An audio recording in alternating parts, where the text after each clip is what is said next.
Hi guys, today I'm going to talk to you about the best books I read in 2022, and I just want to preface this by saying it is November when I'm filming this. I want to pre-film so I can have tons of videos coming out for you guys in December. I should be uploading twice a week in December. If you're not subscribed to me already, make sure you do so you can check out all these extra videos. But I say that because there's a good chance I'm going to read some really good books in December that I'm not going to mention on this list, but I do plenty of reading videos, tons of reading wrap-ups, so I will make sure you hear about all my favorite books even if they're not on this list.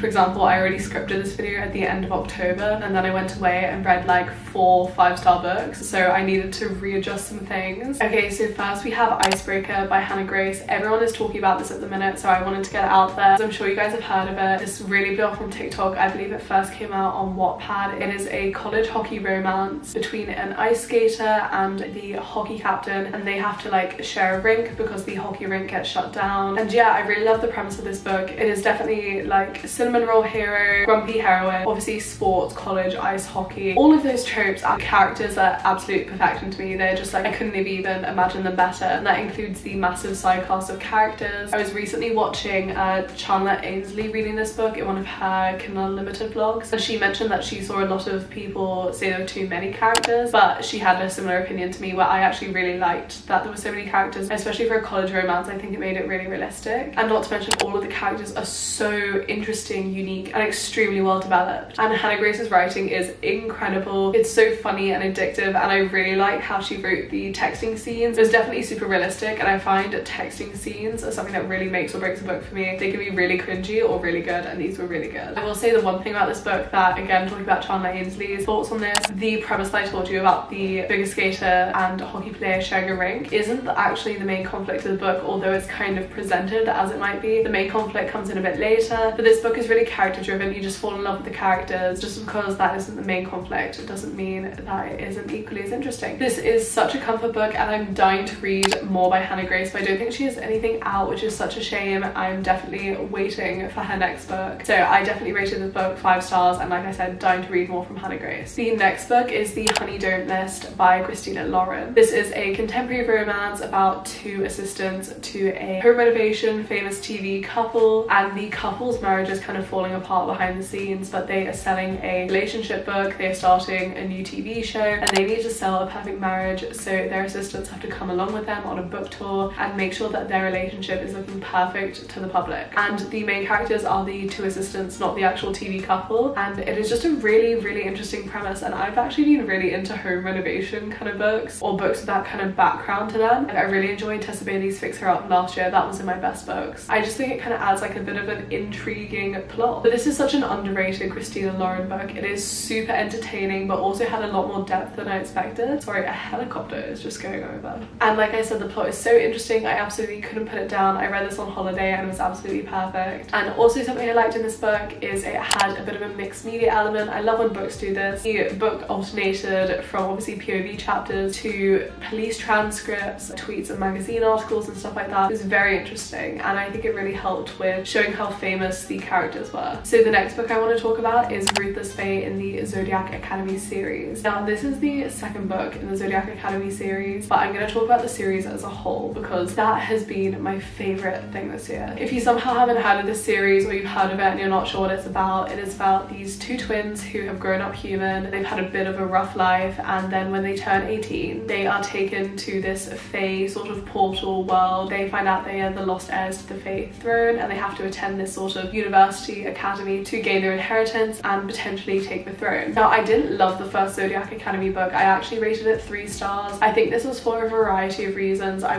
think my reading choice has changed a little since I read it, and 2, it is like a bit of a bully romance to start off with, less romance, more bully, which wasn't exactly to my taste. But randomly this summer I decided to pick up the 2nd book and just give it a go, and I have been addicted ever since. As you continue the series, particularly I found with the 2nd book, the intrigue is so much higher. You know the world building building and you're actually learning more interesting bits than just the basics, and it feels less info dumpy, and you know the characters so much better and their voices feel more distinct. The characters, they are just some of my favorites I've ever read. They have so much depth to them. I just love a book where there's a whole world you can dive into, which is exactly what this is. The writing and plot is just so addictive. I spend hours when I'm reading these just sitting on the couch and diving into it, and there is just so much content to consume, which makes it perfect to just like get addicted to. I've said addicted like a million times, but that is exactly how I feel about this series. I read probably 4 or 5 of the books during the summer, and mind you, these books are not short, which is a bit of a warning. And then I'm just picking up the 6th book now. I can't remember if there's 8 or 9 books, but the last book in the series I believe comes out in December, so I took a bit of a break and I'm getting back into it. And yeah, if you haven't read the series, I couldn't recommend it enough, and I need people to talk to about it. The next book is The Simple Wild by K.A. Tucker. This is a contemporary romance set in Alaska. I've been talking about this a lot, and I just feel like this book was really emotional and really affected me, but it is also just such a beautiful story, so I wanted to mention it. So the main character lives in Toronto. She was born in Alaska. Her family lived in rural Alaska. Her dad is an Alaskan bush pilot, but her parents got divorced and she moved to Toronto when she was young, and she's sort of fallen out of contact with her dad. And she gets a call finding out that he is sick, and she decides to go back to Alaska to try rebuild their relationship and try and get to know him and learn about where she was born and her history. And she discovers so much about herself, and she builds these really interesting relationships, including with one of her father's employees, who is a grumpy bush pilot, who they have a sort of like rivals, enemies to lovers kind of thing, where very much like country guy and she's very much like a city girl, and it's kind of opposites attract and very good. Obviously the romance in this book is incredible and you absolutely just fall for the characters, but the writing and the setting and the description of the places was just like my favorite part of this book. It is insanely atmospheric, and like I said, the characters are just so beautiful and realistic, and this book made me sob, it made me laugh, and I just couldn't put it down. And also I think there's something about reading it in BC, like I keep looking out the window and we have all these seaplanes going, and I read it in autumn and it just sort of fit really perfectly. Okay, the last book or books I'm going to talk about are the Dreamland Billionaire series by Lauren Asher, particularly The Fine Print and Terms and Conditions. I'm going to talk about these two together because I rated them both 5 stars. And then the first 2 books in the Dreamland Billionaire series, I believe the only 2 that are out. I didn't realize it wasn't completed when I was binging through it, and now I have to wait till January for the 3rd one. So this series is about 3 brothers who come from a really wealthy family, and they are wealthy because their grandpa created Dreamland, which is basically this series world's Disneyland or Disney. And their grandfather passes away and he leaves each of his grandsons a task for them to complete, for them to gain control of the company after he passes away. The first book is about one of the brothers who has the task of renovating the Dreamland park, and this book is a grumpy sunshine romance. It is so good. It has really great representation and I really loved it. The second book is Terms and Conditions, which is about the oldest brother who is trying to become the CEO, so it's more about the actual company. It is a fake marriage workplace romance.